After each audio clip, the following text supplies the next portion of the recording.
Good morning. Let me see how much time we have. 7 minutes, okay. Right, so I was out walking last night and passed by, this is actually near where I painted the tree on that kind of sweary video, sorry, where I broke my microphone. So I've got a new microphone, you can hear me properly. And I just realised I'm wearing my new leggings as well. I hope I'm not going to make a mess of them. Anyway, so last night I was walking and I saw this lovely, I've been passing these every day actually, these lovely foxgloves. And I thought I could just prepare a sheet of paper. You know, I put on, I don't know if you can see it there, I put on some collage onto it, just some white paper last night before coming out because I thought it'll make the job quicker for me. And I've just got some oil pastels and acrylic paint. And I'm going to do something quick here to represent the tall white foxglove that you see in the background there with any luck. And hopefully you'll be able to see what I'm doing. Maybe move you over a bit closer as I'm working. There we are. Yeah, it's lovely here, isn't it? And that's the tree there that I painted the other day.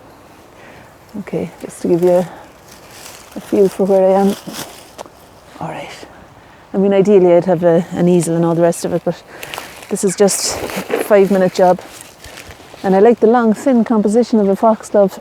Jeepers, falling over here. Okay, so I've got my sap green. Just going to put the paint on there with a bit of card, and I just get some indication of the leaves, the greenery.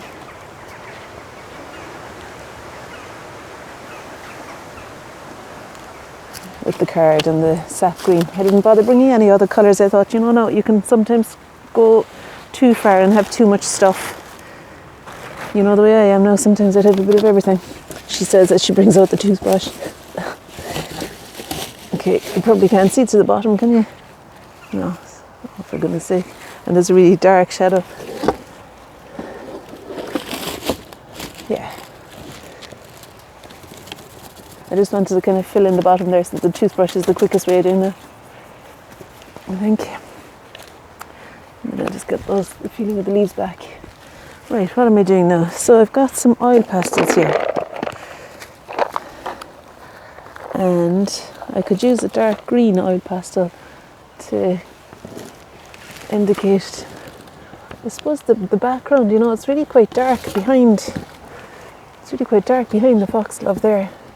And so I want to get the drama of that dark. And then there's kind of a creamy green feel to the top of the foxglove there.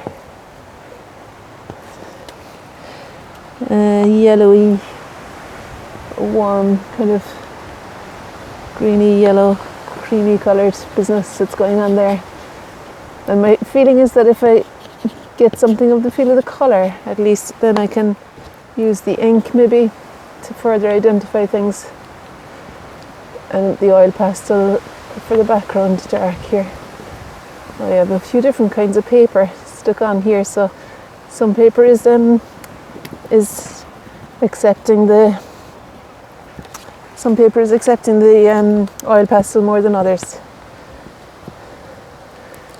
It's kind of nice to draw into the acrylic with the oil pastel as well, actually. Just gives a different feel again. And I'm just noticing that it's fierce dark there in the background. Maybe the spray, if I can get it to work. Oh, there we are. Actually, that's quite nice, isn't it? For the woodland in the background. And we've got the green one as well. Oh, jeepers, I've covered I've covered my foxglove completely now. What am I going to do about that? I suppose I could use I could use some of this with the Pritt stick in order to retrieve the brighter petals. Anyway, it's not really catching the sun, to be honest, but I still want to bring back some of the white because it's the contrast between the background and the flowers that I really love here. So I'll just paste down some more white bits to get it to stand back out against the spray. And of course I've got some white oil pastel too. And the creamy colour that I was using earlier works as well.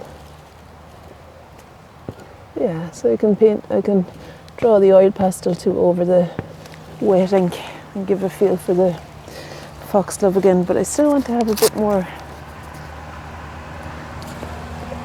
of the white so that I get a nice, the elongated feel of the foxglove. It's all a bit messy because, to be honest, the sprays, while they're lovely, they don't dry very quickly. So it means I have to be fairly careful if I do want to keep the whites white. Or I can always go over them with the oil pastel anyway, for goodness sake, it's fine.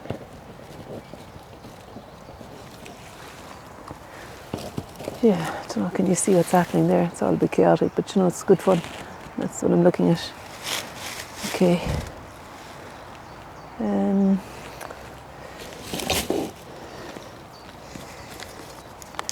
got Queen in my head, Who Wants to Live Forever, playing the card. I'm heading over to Cookenzie now for to gather a few things together for the landscape painting I'm doing tomorrow with a few people. Right. The last thing I want to do there is bring back in this card so that I'm going to get back a feel for those leaves again. The drips running through them is kind of losing the leafy feel. Anyway, bring some up there for the trees. The sun coming through the trees in the background. And now the last thing. No, I did say the last thing already, didn't I? This is another last thing. Is to find some lines that will identify the flowers more clearly again. And I think the best thing here is to maybe use a dark oil pastel. Don't use that same one. There you go.